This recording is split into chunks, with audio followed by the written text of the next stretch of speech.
ఓం శాంతి. 18/8/2024 యొక్క అవ్యక్త మురళి ఆధారంగా శివబాబాపై సర్వసమర్పణ అయ్యే అనుభూతి చెందేందుకు యోగాభ్యాసం చేద్దాము.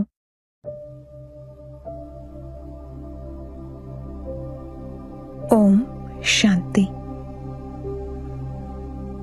నేను ఆత్మను, జ్యోతిర్బిందువును, చైతన్య శక్తిని. పూజ్య సాలిగ్రామాన్ని. శివ పరమాత్మతో పాటుగా నా అలౌకిక జన్మ జరుగుతుంది. నేను మొత్తం కల్పంలో అతి భాగ్యశాలి ఆత్మను.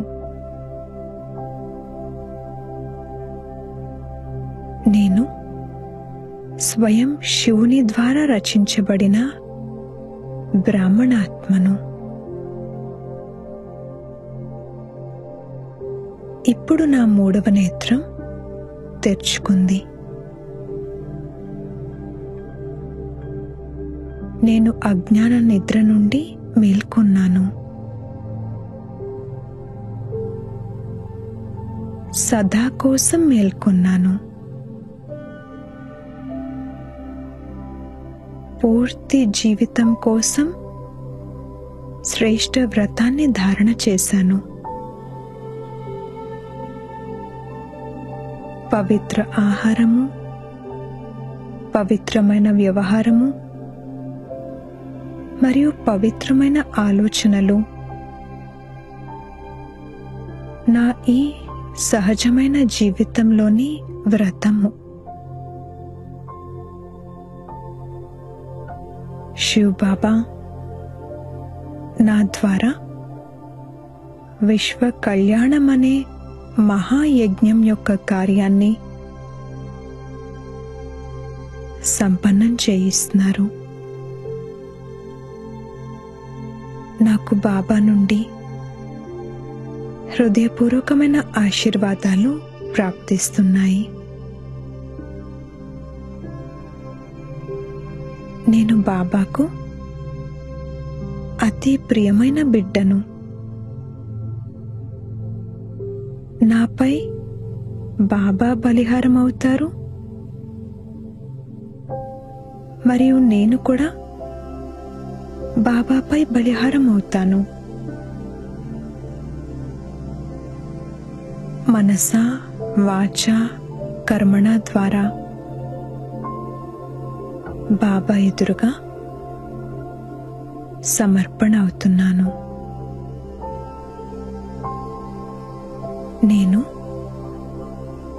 నేను అన్న భావాన్ని బలిహారం చేసే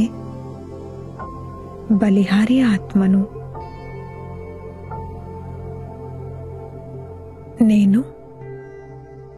నేను అన్న భావాన్ని అర్పణ చేసే శ్రేష్ఠ బ్రాహ్మణాత్మను. నేను దేహాభిమానానికి చెందిన రకరకాల సూక్ష్మ అంశాలను ఆహుతి చేసే ఆత్మను.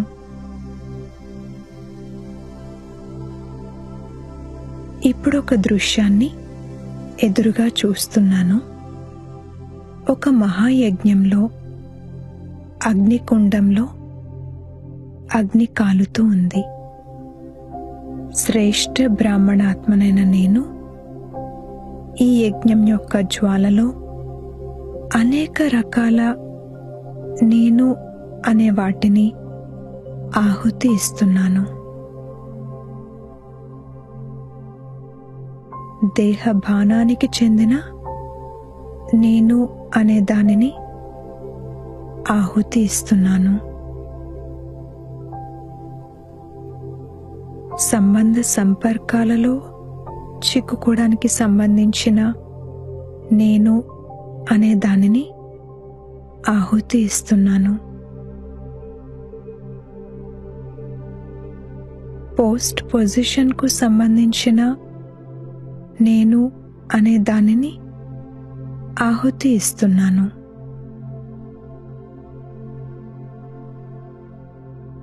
విశేషతల యొక్క అభిమానానికి చెందిన నేను అన్న దానిని ఆహుతి ఇస్తున్నాను.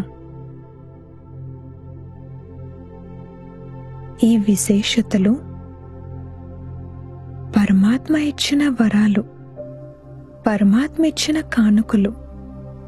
వీటికి సంబంధించిన రాయల్ అభిమానంతో కూడిన నేను అన్న దానిని కూడా ఆహుతి ఇస్తున్నాను.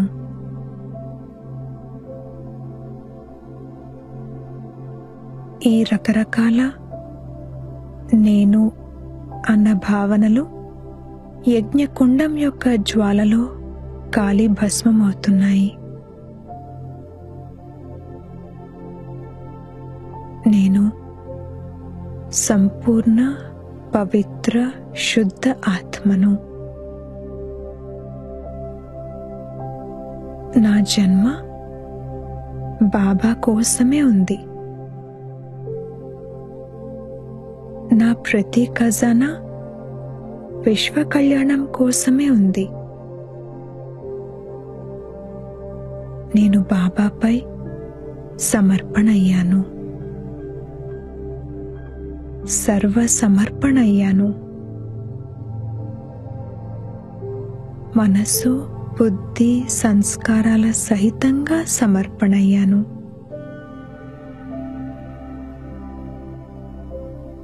నేను వ్యర్థం మరియు నెగటివ్ యొక్క ప్రభావం నుండి ముక్తునిగా ఉన్నాను.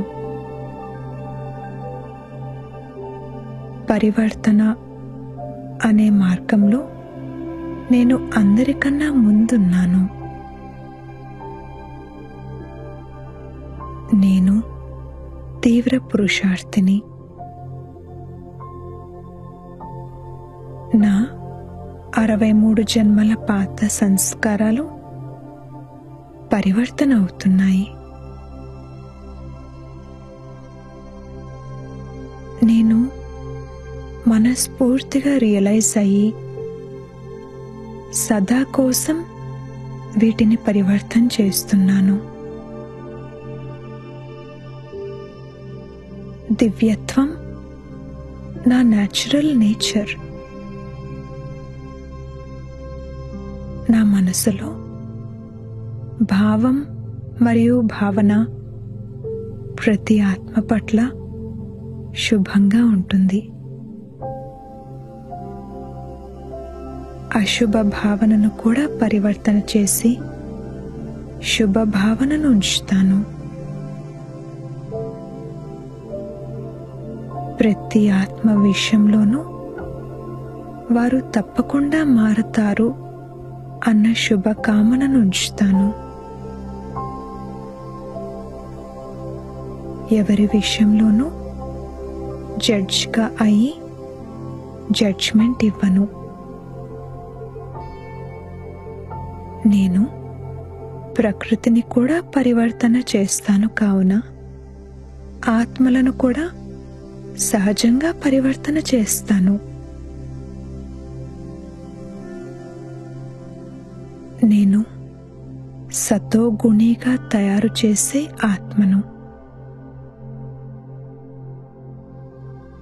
నేను నా మనసు, బుద్ధి, సంస్కారాలను కూడా పరివర్తన చేసుకుంటాను. అంతేకాక ఇతరులవి కూడా పరివర్తన చేస్తాను. నా వాయుమండలం, నా వైబ్రేషన్స్, నా సాంగత్యం, నేను హృదయపూర్వకంగా ఇచ్చే సహయోగం, నా హృదయపూర్వక ఆశీర్వాదాలు ఇతరులను కూడా సహజంగా పరివర్తన చేస్తాయి.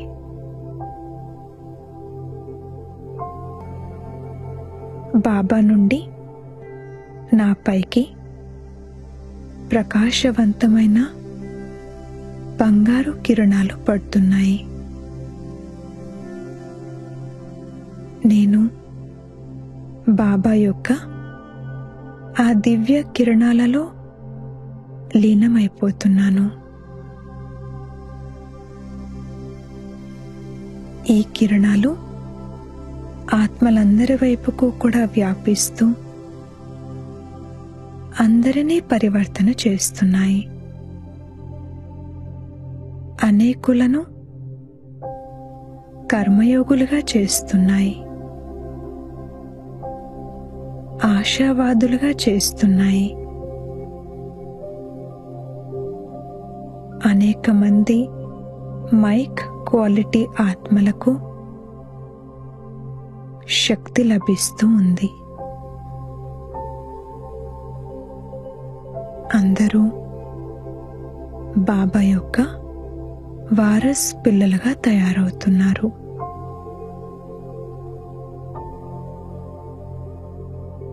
నేను డబల్ సేవ చేస్తూ బాబా సమానంగా అవుతున్నాను. బాబా ప్రేమలో లీనమవుతున్నాను. అన్నింటినీ బాబాపై విశ్వసేవార్థం సమర్పణ చేస్తున్నాను. ఓం శాంతి.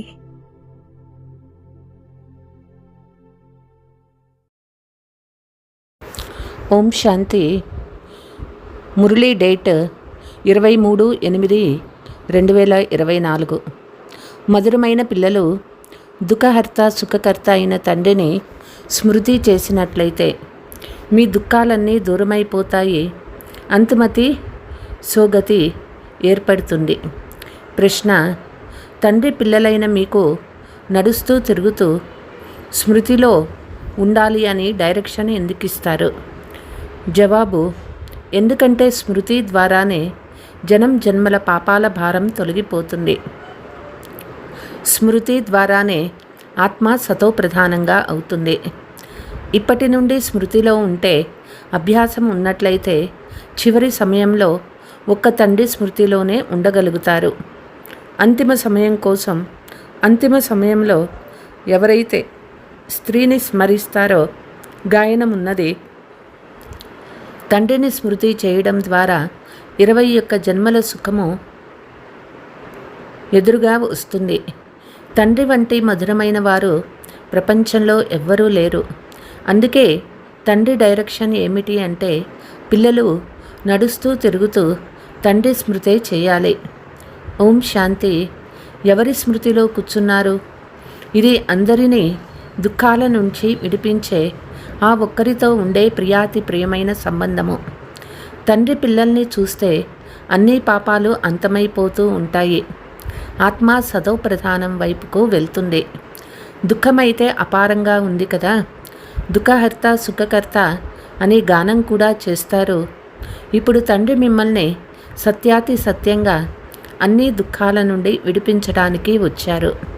స్వర్గంలో దుఃఖము యొక్క నామరూపాలు ఉండవు. ఇటువంటి తండ్రిని స్మృతి చేయడం చాలా అవసరము. తండ్రికి పిల్లలపై ప్రేమ ఉంటుంది కదా. తండ్రికి ఏ పిల్లలపై ప్రేమ ఉందో మీకు తెలుసు. వారు పిల్లలకు అర్థం చేయించారు. స్వయాన్ని ఆత్మగా భావించండి, దేహము అని భావించకండి. మంచి రత్నాలు ఎవరైతే ఉన్నారో వారు తండ్రిని నడుస్తూ తిరుగుతూ స్మృతి చేస్తారు. ఇలా కూడా ఎందుకు చెప్తూ ఉన్నారు? ఎందుకంటే జన్మాంతరాల నుండి మీ పాపాల కుండ నిండి ఉన్నది. కాబట్టి ఈ స్మృతి యాత్ర ద్వారానే మీరు పాపాత్ముల నుండి పుణ్యాత్ములుగా అవుతారు. ఇది కూడా పిల్లలైన మీకు తెలుసు. ఇది పాత తనువు. దుఃఖము ఆత్మకే లభిస్తుంది. శరీరానికి దెబ్బ తగలటంతో ఆత్మకు దుఃఖం అనుభవం అవుతుంది. నేను రోగగ్రస్తులుగా దుఃఖితులుగా ఉన్నాను అని ఆత్మ అంటుంది. ఇది దుఃఖమయమైన ప్రపంచము. ఎక్కడికి వెళ్ళినా అంతా దుఃఖము ఉన్నది. సుఖధామంలోనైతే దుఃఖము ఉండదు. దుఃఖము అన్న పేరు తీసుకున్నారంటేనే మీరు దుఃఖధామంలో ఉన్నట్లే. సుఖధామంలో అయితే కొద్దిగా కూడా దుఃఖం ఉండదు. సమయం కూడా ఇంకా కొద్దిగానే ఉన్నది. ఇందులో తండ్రిని స్మృతి చేసే పురుషార్థాన్ని పూర్తిగా చేయాలి. ఎంతగా స్మృతి చేస్తూ ఉంటారో అంతగా సతో ప్రధానంగా అవుతూ ఉంటారు. పురుషార్థం చేసి స్థితిని ఎలా తయారు చేసుకోవాలి అంటే ఇక చివరిలో ఒక్క తండ్రి తప్ప ఇంకేమీ గుర్తుకు రాకూడదు. అంత్యకాలంలో ఎవరైతే స్త్రీని స్మరిస్తారో అని ఒక పాట కూడా ఉన్నది. ఇది అంత్యకాలం కదా. ఇది పాత ప్రపంచమైన దుఃఖధామం యొక్క అంతము. ఇప్పుడు మీరు సుఖధామంలోకి వెళ్ళి పురుషార్థం చేస్తారు. మీరు శూద్రుల నుండి బ్రాహ్మణులుగా అయ్యారు. ఇది గుర్తుండాలి కదా. శూద్రులకు దుఃఖం ఉంటుంది. మనం దుఃఖం నుండి బయటపడి ఇప్పుడు మళ్ళీ శిఖరం పైకి ఎక్కుతున్నాము. కాబట్టి ఒక్క తండ్రినే స్మృతి చెయ్యాలి. వారు అతి ప్రియాతి ప్రియమైన తండ్రి. వారికన్నా మధురమైన వారు ఇంకెవరు ఉంటారు? ఆత్మ ఆ పరంపిత పరమాత్మనే స్మృతి చేస్తుంది కదా. వారు సర్వ ఆత్మలకు తండ్రి. వారికన్నా మధురమైన వారు ఈ ప్రపంచంలో ఇంకెవ్వరూ ఉండరు. ఎంతమంది పిల్లలు ఉన్నారు? వారు ఎంత సమయంలో గుర్తుకు వస్తూ ఉండవచ్చు? క్షణంలో. అచ్చా, మొత్తం సృష్టి చక్రము ఎలా తిరుగుతూ ఉంటుంది? అది కూడా పిల్లలైన మీ బుద్ధిలో అర్ధసహితంగా ఉంది. ఏదైనా డ్రామా చూసి వస్తే డ్రామా గుర్తుందా అని ఎవరైనా అడిగితే అవును అని అనడంతోనే ప్రారంభం నుండి చివరి వరకు మొత్తం బుద్ధిలోకి వచ్చేస్తుంది. కానీ దానిని వర్ణన చేసి వినిపించేందుకైతే సమయం పడుతుంది. బాబా అనంతమైన తండ్రి. వారిని స్మృతి చేయడంతోనే 21 జన్మల సుఖము ఎదురుగా వస్తుంది. తండ్రి ద్వారా ఈ వారసత్వం లభిస్తుంది. క్షణంలో పిల్లలకు తండ్రి వారసత్వం ఎదురుగా వచ్చేస్తుంది. కొడుకు జన్మించగానే వారసుడు జన్మించాడు అని తండ్రికి తెలుస్తుంది. మొత్తం ఆస్తి అంతా గుర్తుకు వస్తుంది. పిల్లలైన మీరు కూడా ఒంటరిగా వేరువేరు ఉన్నారు. వారసత్వం వేరువేరుగానే లభిస్తుంది కదా. మీరు వేరువేరుగా స్మృతి చేస్తారు. మనం అనంతమైన తండ్రికి వారసులము. సతీగంలో అయితే ఒకే కొడుకు ఉంటాడు. అతను మొత్తం ఆస్తి అంతటికీ వారసుడు అవుతారు. పిల్లలకు తండ్రి లభించారు మరియు క్షణంలో విశ్వాధిపతులుగా అయ్యారు. దానికి ఎక్కువ సమయం పట్టదు. తండ్రి అంటారు, మీరు స్వయాన్ని ఆత్మగా భావించండి, స్త్రీగా భావించకండి. ఆత్మ అయితే కొడుకు కదా. బాబా అంటారు, నాకు పిల్లలందరూ గుర్తుకు వస్తారు. ఆత్మలందరూ పరస్పరం సోదరులు. సర్వధర్మాల వారు ఎవరైతే వస్తారో వారు అన్ని ధర్మాల వారు పరస్పరం సోదరులు అని అంటారు. కానీ అర్థం చేసుకోరు. మనం బాబాకు అతి ప్రియమైన పిల్లలమని ఇప్పుడు మీరు అర్థం చేసుకున్నారు. తండ్రి నుండి పూర్తి అనంతమైన వారసత్వం తప్పకుండా లభిస్తుంది. దానిని ఎలా తీసుకుంటారు? అది కూడా పిల్లలైన మీకు క్షణంలో గుర్తుకు వచ్చేస్తుంది. మనం సతో ప్రధానంగా ఉండేవారము, మళ్ళీ తమో ప్రధానంగా అయ్యాము. ఇప్పుడు మళ్ళీ సతో ప్రధానంగా అవ్వాలి. బాబా నుండి మనం స్వర్గ సుఖాల వారసత్వాన్ని తీసుకోవాలి. మీకు తెలుసు, తండ్రి అంటారు, స్వయాన్ని ఆత్మగా భావించండి. దేహమైతే వినాశి అయినది. ఆత్మ శరీరాన్ని వదిలి వెళ్ళిపోతుంది. మళ్ళీ వెళ్ళి ఇంకొక కొత్త శరీరాన్ని గర్భంలో తీసుకుంటుంది. పిండము ఎప్పుడైతే తయారవుతుందో అప్పుడు అందులోకి ప్రవేశిస్తుంది. కానీ తాను రావణునికి వశమై ఉంటుంది. వికారాలకు వశమై జైలుకి వెళ్తారు. అక్కడైతే రావణుడు ఉండనే ఉండడు, దుఃఖము విషయమే ఉండదు. ఎప్పుడైతే వృద్ధులుగా అవుతారో అప్పుడే తెలుస్తుంది. ఇప్పుడు ఇంకా ఈ శరీరాన్ని వదిలి మేము వెళ్ళి ఇంకొక శరీరంలోకి ప్రవేశిస్తాము అని అక్కడైతే భయం యొక్క విషయమేమిది ఉండదు. ఇక్కడ ఎంతగా భయపడతారు, అక్కడ నిర్భయులుగా ఉంటారు. తండ్రి పిల్లలైన మిమ్మల్ని అపారమైన సుఖంలోకి తీసుకువెళ్తారు. సత్యయుగంలో అపారమైన సుఖము ఉంటుంది, కలియుగంలో అపారమైన దుఃఖము ఉంది. అందుకే దీనిని దుఃఖధామము అని అంటారు. తండ్రి అయితే ఎటువంటి కష్టాన్ని ఇవ్వరు. గృహస్థ వ్యవహారంలో ఉండండి, పిల్లలను సంభాళించండి, కానీ కేవలం తండ్రిని స్మృతి చేయండి. గురువులు, పండితులు మొదలైన వారందరినీ వదిలివేయండి. నేనైతే గురువులందరికన్నా పెద్దవాడిని కదా, వారంతా నా రచనయే, నన్ను తప్ప ఇంకెవ్వరినీ పతిత పావన అనరు.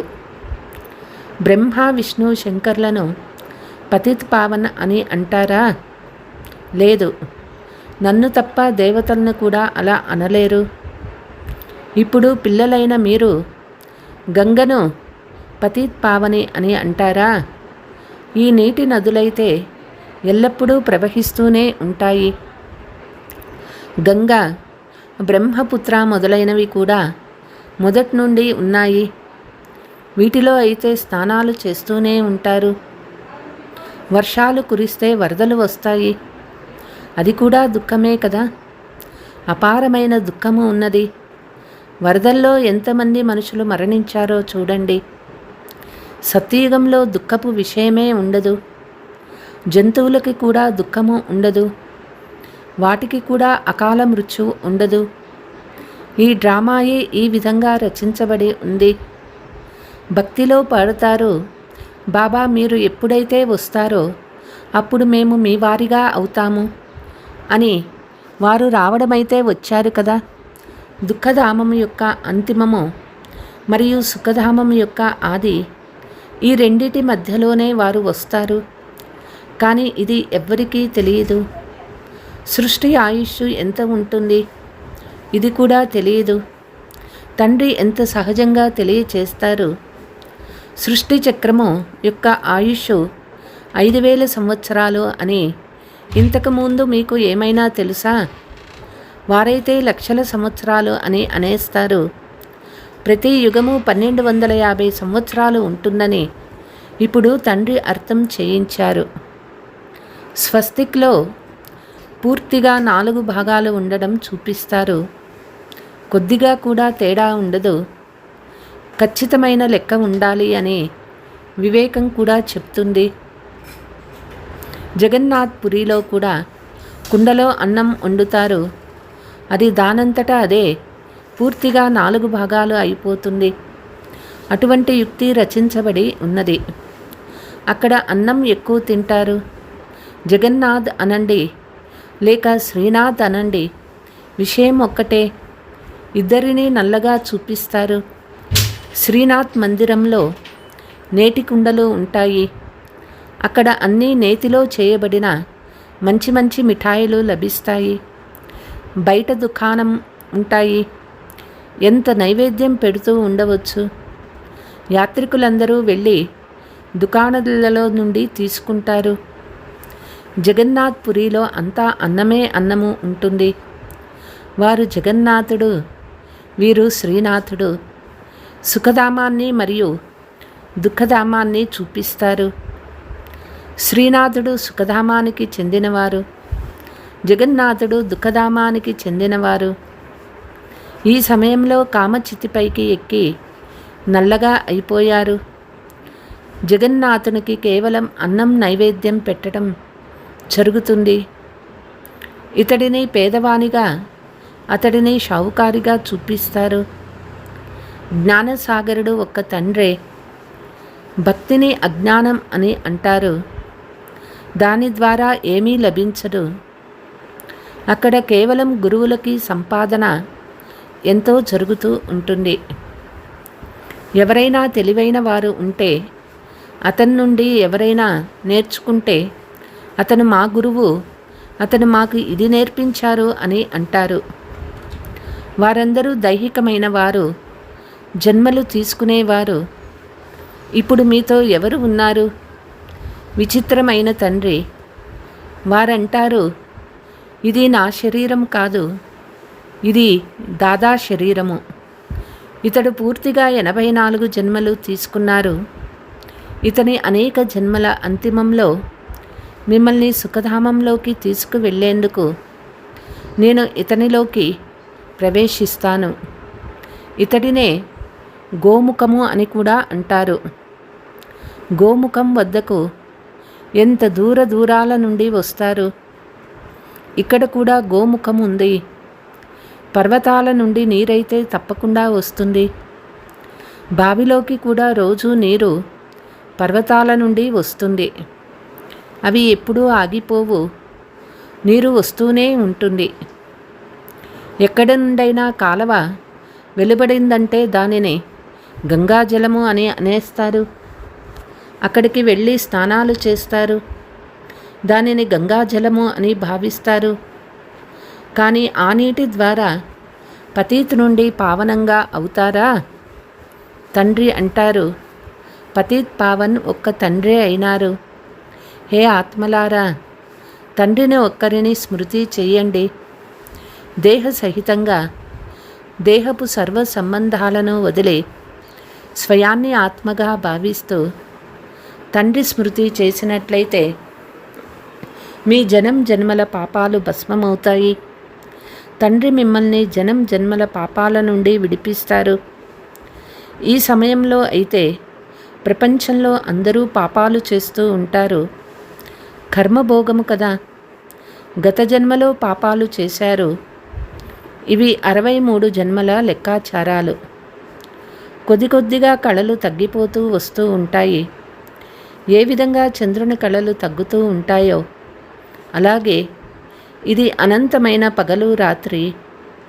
ఇప్పుడు మొత్తం ప్రపంచమంతటిపై, అందులోనూ విశేషంగా భారత్పై రాహు దశ కూర్చొని ఉంది. రాహు గ్రహణం పట్టి ఉంది. పిల్లలు మీరు శ్యామ్ నుండి సుందర్గా అవుతూ ఉన్నారు. అందుకే కృష్ణుణ్ణి శ్యామసుందరుడు అని అంటారు. వారు నిజంగానే నల్లగా చేస్తారు. కామచితిపైకి ఎక్కారు కావనే గుర్తుగా అలా చూపించారు. కానీ మనుషుల బుద్ధి ఏమాత్రమూ నడవదు. ఒకచోట నల్లగా, ఇంకొక చోట తెల్లగా చూపిస్తారు. ఇప్పుడు మీరు తెల్లగా అయ్యేందుకు పురుషార్థం చేస్తూ ఉన్నారు. సతో ప్రధానంగా అయ్యే పురుషార్థాన్ని చేస్తేనే అలా అవుతారు కదా. ఇందులో కష్టమైన విషయం ఏదీ లేదు. ఈ జ్ఞానాన్ని ఇప్పుడు మీరు వింటారు. ఇది మళ్ళీ కనుమరుగైపోతుంది. గీతను చదివి వినిపిస్తారు, కానీ ఈ జ్ఞానాన్ని అయితే వినిపించలేరు. అవి భక్తి మార్గం కొరకు పుస్తకాలు. భక్తి మార్గం కొరకు ఎంతో సామాగ్రి ఉంది. ఎన్నో శాస్త్రాలు ఉన్నాయి. ఒక్కొక్కరు ఒక్కొక్కటి చదువుతూ ఉంటారు. ఒక్కొక్కరు ఒక్కొక్కటి చేస్తూ ఉంటారు. రామాలయంలోకి వెళ్తారు. రాముణ్ణి కూడా నల్లగా చూపించారు. అలా నల్లగా ఎందుకు చూపిస్తారు అని ఆలోచించాలి. కలకత్తా కాళీ కూడా ఉన్నారు. తల్లి తల్లి అంటూ హైరానా పడిపోతారు. ఆమె అందరికన్నా నల్లగా ఉంటారు మరియు భయంకరంగా చూపిస్తారు. మళ్ళీ మాత అని కూడా అంటారు. మీకు ఈ జ్ఞాన బాణాలు, జ్ఞాన ఖడ్గాలు మొదలైనవి ఉన్నాయి కాబట్టి వారికి ఆయుధాలను ధరింపచేశారు. వాస్తవానికి ఇంతకుముందు కాళీ పేరు మీద మనుషులను బలి ఇచ్చేవారు. ఇప్పుడు ప్రభుత్వం దానిని ఆపేసింది. ఇంతకుముందు సింధులో దేవీ మందిరం ఉండేది కాదు. బాంబు పేలినప్పుడు ఒక బ్రాహ్మణుడు అన్నారు, నాకు కాళీ కనిపించింది, ఇక్కడ నా మందిరం లేదు. నిర్మించబడి లేకపోతే ఇంకా బాంబులు పేలుతాయి అని చెప్పింది. అంతే, ధనం పోగైంది, మందిరం తయారైంది. ఇప్పుడు చూడండి, ఎన్నో మందిరాలు ఉన్నాయి. ఎన్ని చోట్ల భ్రమిస్తూ ఉంటారు. తండ్రి మిమ్మల్ని అన్నిటి నుండి విముక్తులుగా చేయడానికి అర్థం చేయిస్తారు. అంతేకాని ఎవరినీ గ్లాని చేయరు. తండ్రి డ్రామాను అర్థం చేయిస్తారు. ఈ సృష్టి చక్రం ఎలా తిరుగుతుందో అర్థం చేయిస్తారు. మీరు ఏదైతే చూశారో అదంతా మళ్ళీ జరుగుతుంది. ఏ వస్తువైతే లేదో అది మళ్ళీ తయారవుతుంది. మారాధ్యం ఉండేది, దానిని మేము పోగొట్టుకున్నాము అని మీరు అర్థం చేసుకున్నారు. ఇప్పుడు మళ్ళీ తండ్రి అంటారు, పిల్లలు, నరుణ్ నుండి నారాయణుడుగా అవ్వాలి అంటే పురుషార్థం చేయండి. భక్తి మార్గంలో మీరు ఎన్నో కథలు వింటూ వచ్చారు. అమరు కథను విన్నారు, కానీ ఎవరైనా అమరులుగా అయ్యారా? ఎవరికైనా జ్ఞానం యొక్క 3వ నేత్రం లభించిందా? ఈ విషయాలను తండ్రి కూర్చొని అర్థం చేయిస్తారు. కళ్ళను ద్వారా ఎటువంటి అశుద్ధత చూడకూడదు. పవిత్రమైన నేత్రాలతో చూడండి, అశుద్ధ నేత్రాలతో కాదు. ఈ పాత ప్రపంచాన్ని చూడకండి, ఇది అంతమైపోనున్నది. తండ్రి అంటారు, మధురాతి మధురమైన పిల్లలు, నేను మీకు 21 జన్మల కొరకు రాజ్యాన్ని ఇచ్చి వెళ్తాను. అక్కడ ఇంకెవ్వరి రాజ్యము ఉండదు. దుఃఖం అన్న మాటే ఉండదు. మీరు చాలా సుఖంగా మరియు ధనవంతులుగా ఉంటారు. ఇక్కడైతే మనుషులు ఎంతగా ఆకలితో మరణిస్తూ ఉంటారు.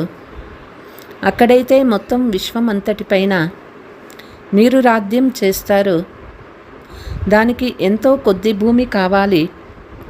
చిన్న తోట మళ్ళీ వృద్ధి చెందుతూ కలియుగాంతం వచ్చేటప్పటికి ఎంత పెద్దగా అయిపోతుంది.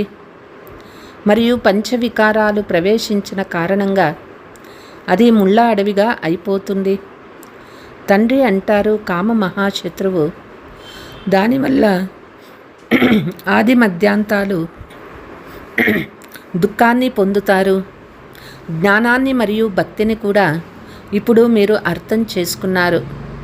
వినాశం ఎదురుగా ఉన్నది కాబట్టి ఇప్పుడిక త్వరగా పురుషార్థం చేయాలి. లేకపోతే పాపాలు భస్మం అవ్వవు. తండ్రి స్మృతి ద్వారానే పాపాలు అంతమవుతాయి. పతిత పావనుడు ఒక్క తండ్రి. కల్పపూర్వం ఎవరైతే పురుషార్థం చేశారో వారు తప్పకుండా చేసి చూపిస్తారు. చల్లబడిపోకండి. ఒక్క తండ్రిని తప్ప ఇంకెవ్వరిని స్మృతి చేయకండి. అందరూ దుఃఖాన్ని ఇచ్చేవారు. ఎవరైతే సదా సుఖాన్ని ఇస్తారో వారిని గుర్తుంచుకోండి. ఇందులో నిర్లక్ష్యం చేయకూడదు. స్మృతి చేయకపోతే పావనంగా ఎలా అవుతారు? అచ్చా, मीठे मीठे सिकीलते बच्चों प्रति मात पिता बाप दादा का याद प्यार और गुड मॉर्निंग। रूहानी बाप की रूहानी बच्चों को नमस्ते। हम रूहानी बच्चों की रूहानी मात पिता बाप दादा को याद प्यार गुड मॉर्निंग, नमस्ते नमस्ते नमस्ते। ధారణ: ఈ కళ్ళతో చెడు చూడకూడదు. తండ్రి ఏదైతే జ్ఞాన నేత్రాన్ని 3వ నేత్రాన్ని ఇచ్చారో ఆ పవిత్రమైన నేత్రంతోనే చూడాలి. సతో ప్రధానంగా అయ్యేందుకు పూర్తి పురుషార్థం చేయాలి. గృహస్థ వ్యవహారాలన్నీ సంభాలిస్తూ ప్రియమైన వారైన తండ్రిని స్మృతి చేయాలి. అవస్థను ఎలా తయారు చేసుకోవాలి అంటే అంత్యకాలంలో ఒక్క తండ్రి తప్ప ఇంకేది గుర్తుకు రాకూడదు. వరదానము: తమ శ్రేష్ఠ వృత్తి ద్వారా విశ్వం యొక్క వాతావరణాన్ని పరివర్తన చేసే ఆధారమూర్తి భవ. పిల్లలైన మీరు కేవలం మీ జీవితం కొరకే ఆధారం కాదు, కానీ విశ్వంలోని సర్వ ఆత్మలకు ఆధారమూర్తులు. మీ శ్రేష్ఠ వృత్తి ద్వారా విశ్వం యొక్క వాతావరణం పరివర్తన అవుతుంది. మీ పవిత్ర దృష్టితో విశ్వంలోని ఆత్మలు మరియు ప్రకృతి రెండూ పవిత్రంగా అవుతూ ఉన్నాయి. దృష్టితో సృష్టిని మారుతూ ఉంటుంది. మీ శ్రేష్ఠ కర్మల ద్వారా శ్రేష్టాచారి ప్రపంచం తయారవుతుంది. ఎప్పుడైతే మీరు ఇంత పెద్ద బాధ్యతా కిరీటధారులుగా అవుతారో అప్పుడు భవిష్యత్తులో కిరీటము మరియు సింహాసనము లభిస్తుంది. స్లోగన్: సర్వశక్తివంతుడైన తండ్రి మీ సహచరునిగా చేసుకున్నట్లయితే ఏ విఘ్నాలు మిమ్మల్ని ఆపలేవు. అచ్చా. ఓం శాంతి.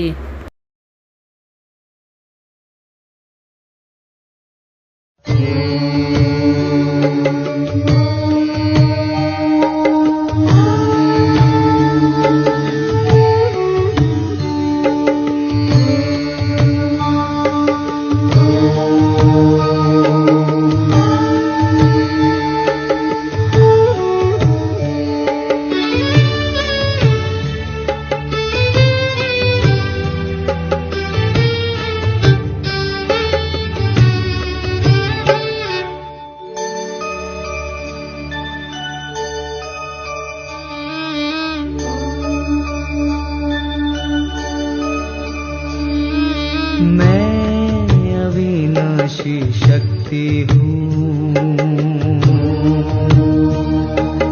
रंग मेरा है सुनहरा। मैं अविनाशी शक्ति हूँ, रंग मेरा है सुनहरा।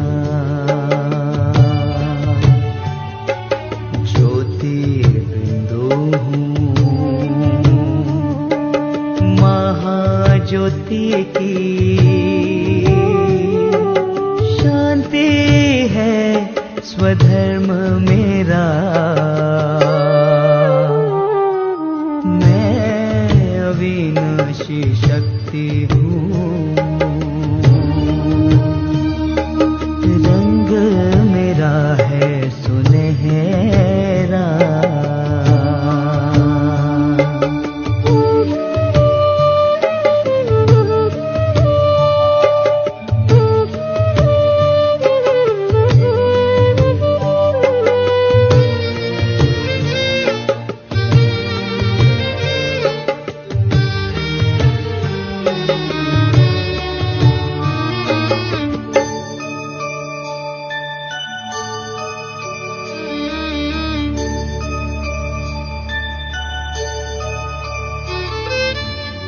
मन बुद्धि संस्कारों से खुद ही मैं सजा हूँ।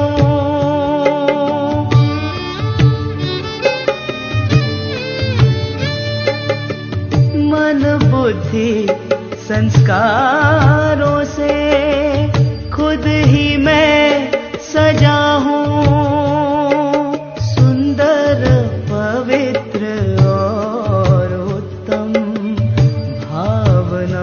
में जीता हूँ, मूल वतन की मैं हूँ पंछी। वहीं पे मेरा बसेरा। मैं अविनाशी शक्ति हूँ, रंग मेरा है सुनहरा।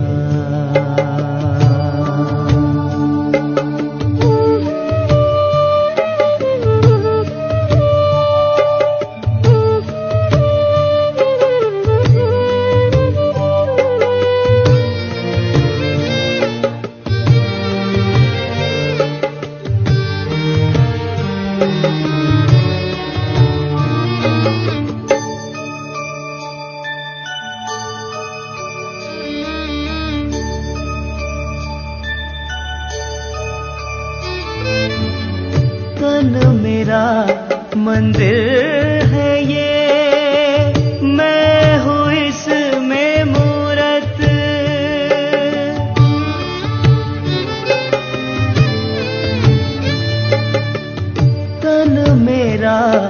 मंदिर है ये, मैं हूँ इसमें मूरत। भ्रुकुटी के बीच निहारो हर पल अपनी ये दिव्य सूरत। मिलन मनाऊं, खुद में खो जाऊं,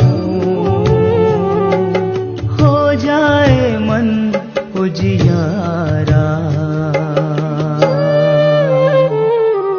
मैं अविनाशी शक्ति हूँ, रंग मेरा है सुनहरा। मैं अविनाशी शक्ति हूँ, रंग मेरा है सुनहरा।